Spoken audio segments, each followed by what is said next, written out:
Hello, Melissa. Hi, how are you? I am okay. Oh, okay. I don't know when this comes out, but it's snowing. It Yes. is the middle of March and it's snowing. I was explaining to my colleagues in Africa on Monday that March is that month, that it can be 20 degrees on one day and then minus 20 on another day. And they were very confused by the whole concept because they don't tend to have anything more than a 5 to 10 degree swing ever. So the idea that it could swing 40 degrees in a matter of 72 hours, they were like, what? Like, so yeah, I was trying to explain how March is a weird season for us. Yeah, well, you know what? It is what it is. Summer Yes, will be here soon enough. Spring exactly. is a toss-up of all the seasons, so we'll just go right to summer. We'll just skip it. We'll skip it all together. That's right. We have a So great program today. we do, and we're not going to talk too much because we have a guest with us today. It's so We exciting.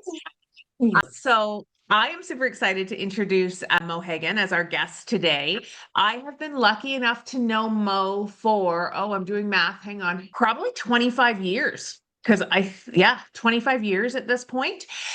And Mo, I definitely consider a friend, but she was somebody who I worked with for a really long time. And Mo is the epitome of both an entrepreneur and an intrapreneur in what she does. And so she and I met through Good Life Fitness, where Mo has worked for 43 years, which is wild. She was one of the very first employees on the front line and is still on the front line today, which I think is one of the things that I've always loved about Mo is that she's always kept her foot on the ground with the people, so to speak. So she knows what's going on. In addition to that, though, with all of her growth, and she's worked in many roles and worn many different hats. She now is the COO of CanFitPro, which is a company that is part of the Good Life Group. And as well as an entrepreneur in her own organization, which is an absolutely incredible thing as well. And I'll say just from a personal note, one of my favorite things about Mo is she is the epitome of rising others up, both men and women, but especially women. And when I have made transitions in my own career, she is the first to cheerlead. She is the first to help connect. She is the first to network. And I always know Mo is in my corner and Mo's got my back. And she is saying good things about me in whatever room she's in if there's an opportunity to. And I know I'm grateful to have somebody like that in my life. And we're really excited to have her here today with us. Thanks, Welcome, Melissa. Mo. Thank you, What an Jen. intro. What an What? intro. There you go. And that's an example in itself, how we lift other women up by sharing their story and how you are connected to that individual, not just by their biography, but by your personal experience, because it really does validate that individual. And that's what we are here to do, especially as women are here to rise by lifting others up. And in doing so, we rise along with them and they with us. 100%. One of my favorite graphics on social media is the graphic where there's a woman rising on a mountain and her hand is behind her and her hand is Yeah. above. So someone is lifting her and she's lifting someone. It's one of my favorite graphics. Oh, I agree. We use it, it's used in marketing a lot because it says so much about, what it truly is about. Yeah. Mhm. Well, and we love when segues happen naturally here on the show. I don't know if Jen did that on purpose or not, but it was a nice natural segue at the same time. Because what we're talking about today is sort of this idea of, is leadership still a boys' club? Or is it just wearing lipstick? Is leadership still a boys' club just wearing lipstick? I'll say that with the right emphasis on the right way. I think it's interesting that we talk about that because obviously when we first started, we were thinking like women helping each other rise, but that picture could really be non-gendered. It's just somebody Mhm. being lifted up while lifting somebody else up. So yeah. So I guess to start, Mo, when you think about leadership today, and you have been in a leadership role for a number of years, do you actually think things have changed, or do you think we're just seeing different faces in the same system? Big question. Why Big not start with question. It's a that, good right? place to start, right? Well, I wouldn't say leadership today is still a boys' club. However, many of the systems were built at a time when men dominated those spaces, specifically in leadership. So, while the faces around the table, yeah, they're changing. That's progress. The structures that shape what happens around those tables takes a lot longer. And therefore, there's a gap between who we might see at the table, but do those individuals, specifically women in leadership roles, have a voice, are involved in those key decision-making moments, and also are validated for what they bring to the table, that gives that diverse opinion that really does shape companies today better than ever before. So my answer is both. It has changed, but it hasn't changed. That's where the opportunity lies. And I think there are stats here in corporate Canada that really do validate that. We are seeing more women in leadership roles. I see that in the fitness industry that I've been part of for 40 plus years, 35 of those in a leadership role. But yet the sad fact is only 12.5%, if my statistics are most relevant, are in C-suite positions, that is women in those positions.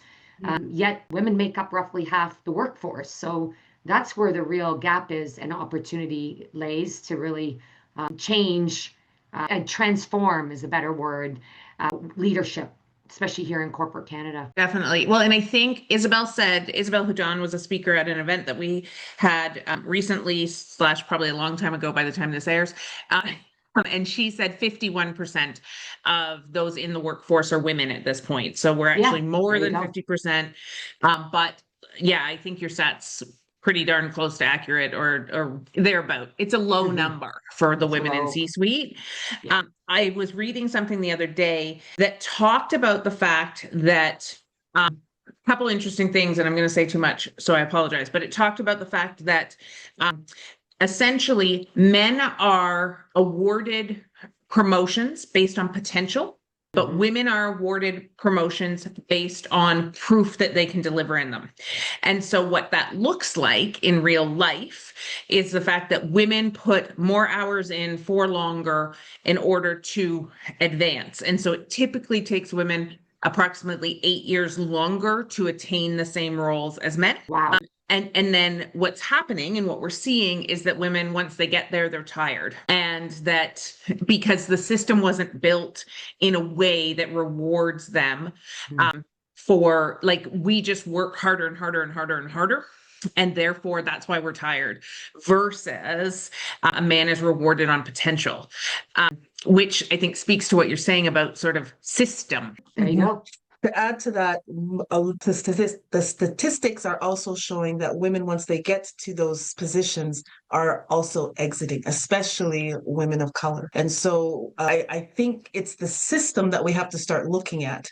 It's good that that women are there, because 40, 50, 60 years ago, we weren't, right? True. But now we've really got to start looking at how do we kind of peck away at that system. That's exactly it. And there's lots that we can do, but it's a collaborative effort. And to your point, Melissa, about women having to prove their potential and working harder to put themselves in position, it's about also our counterparts, male leader counterparts, who choose to champion the change and being more than just your words, but really being intentional with the words and actioning them through how you lead as the leader of your company's culture. That's so important, and it does take time. But if you work at it every day in every way, then possibility is there. And I've witnessed that. I've kind of witnessed it from both sides. I came into a company where I actually felt a bit sheltered from the whole boys club, although there was a boys club and I was one woman of one of very few women in the room.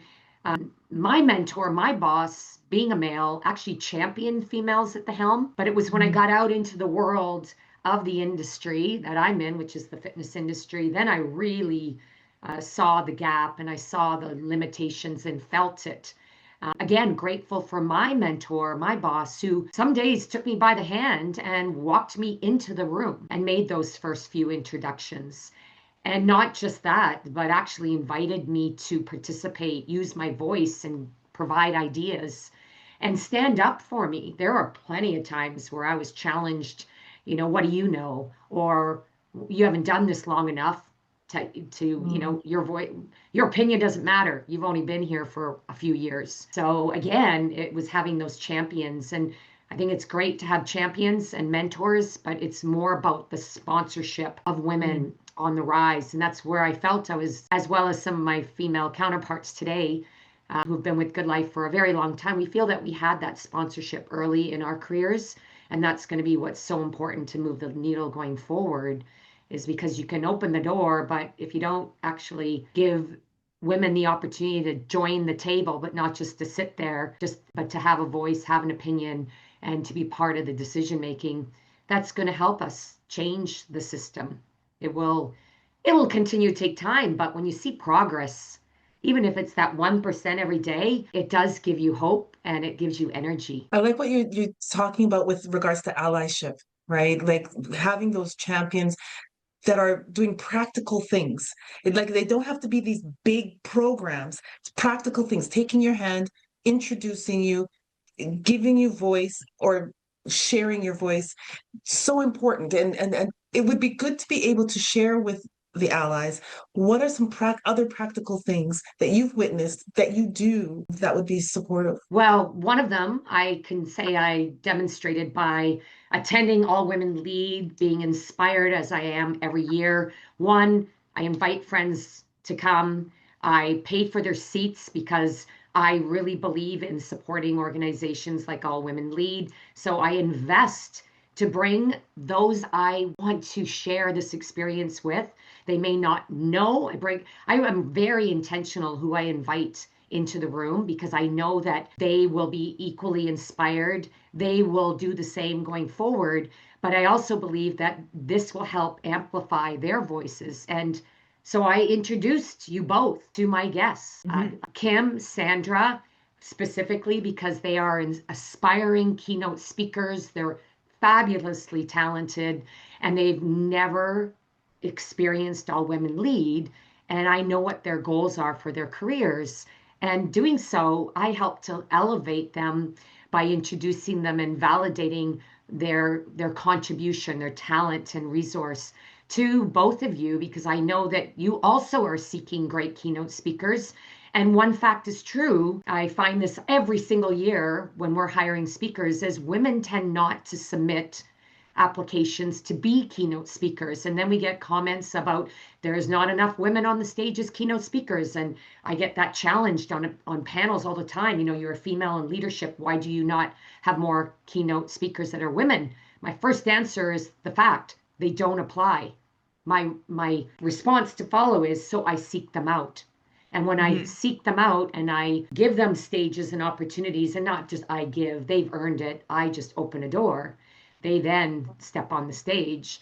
But then I validate their worth by passing them on and giving a reference to them. And that's the important part. It's not just the words, it's the intention behind the words and practicing what your culture around inclusivity, inclusion specifically, like at CanFitPro, one of our pillars of diversity, equity, and inclusion is women in leadership. And I remind my managers of that every opportunity, so it's front of mind when they're doing their work. And that is really how we action it. And that's what I do every day. One, I love it because two, I am the result of someone doing that for me. Yeah. And it's my time and my life and my career to pay it forward.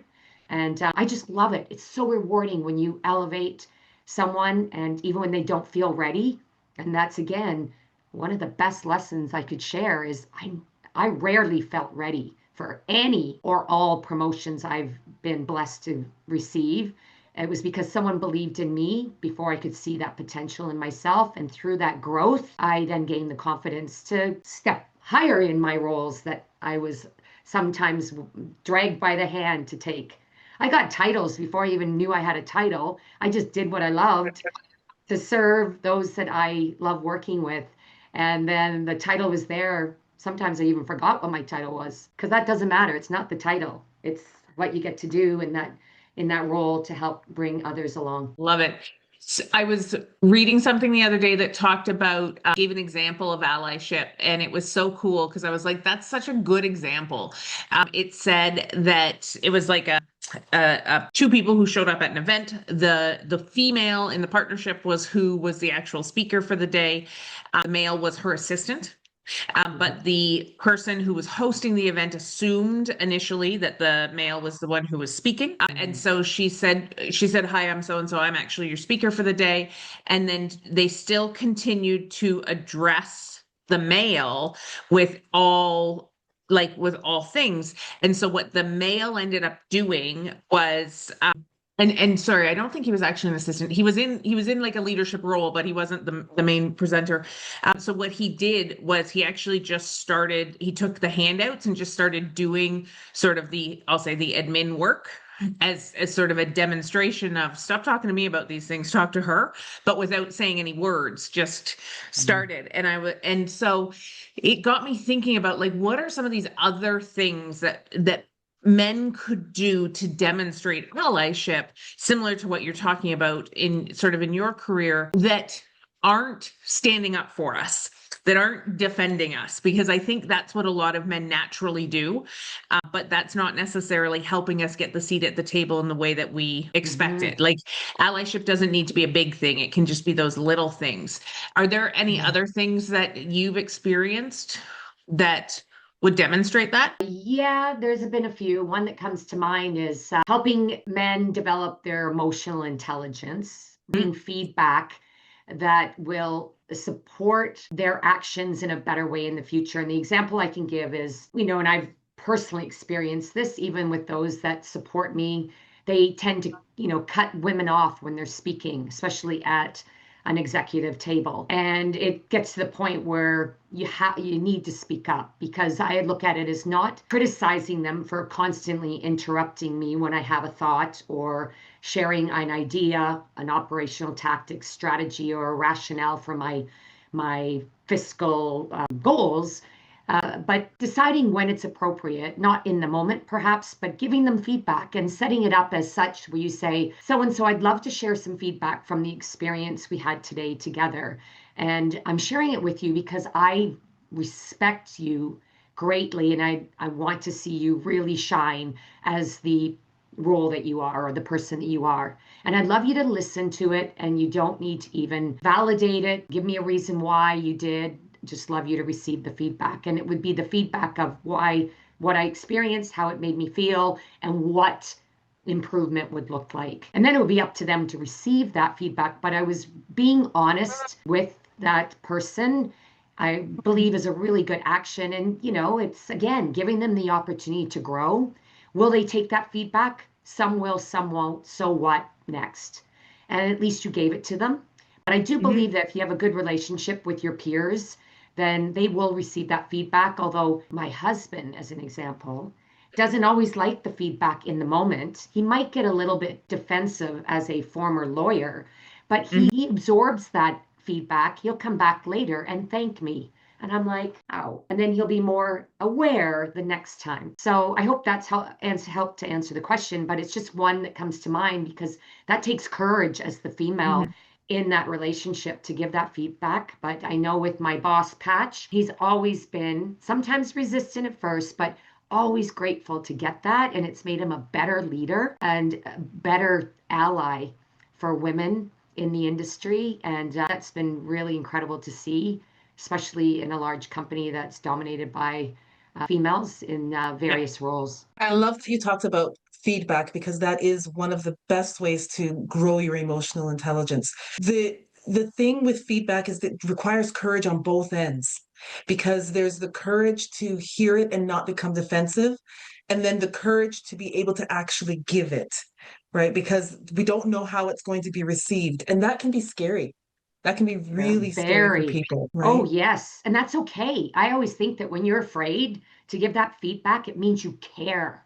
And when you care, you want it Mhm. to come across in a caring way. I want to say correctly, but it's not even about being correct. It's about giving it in a way that's intentional, how you'd like to receive it yourself, And the biggest thing I always say about feedback is imagine what you are starving that person of if you don't give the feedback, that opportunity for growth. So when I set myself up for giving feedback, even though I feel afraid, I remind myself it's just false expectations appearing real. That's one acronym for fear, but it really means you care. And that's good, because if you didn't care, you just give the feedback and then may not even come across the way you want it if you don't. So I think fear is good as long as you channel the fear as good energy and remind yourself why it is that you're fearful and do it anyways, face the fear, have more faith, and just understand that it's a gift that you're giving when you give feedback. Mo, do you think you're making me think as you're talking, like, do you think, because one of the things that we kind of had planned as a question to ask was around, like, do we think that women still feel pressure to like adapt to old leadership styles and ways?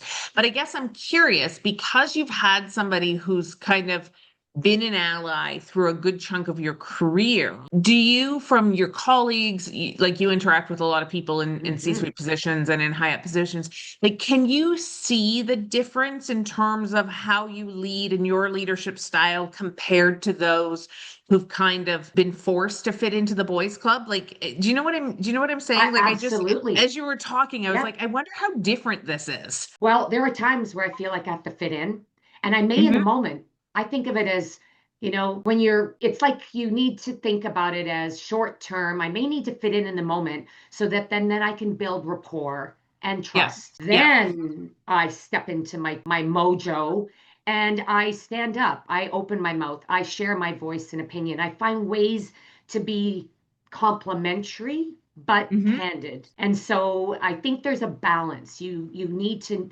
understand the space that you've stepped into or has been I'll say, old boys club for a while, and then how to build relationships with those boys, old boys club members. And then as you build those relationships, builds your respect with the person, and that's when you build your credibility.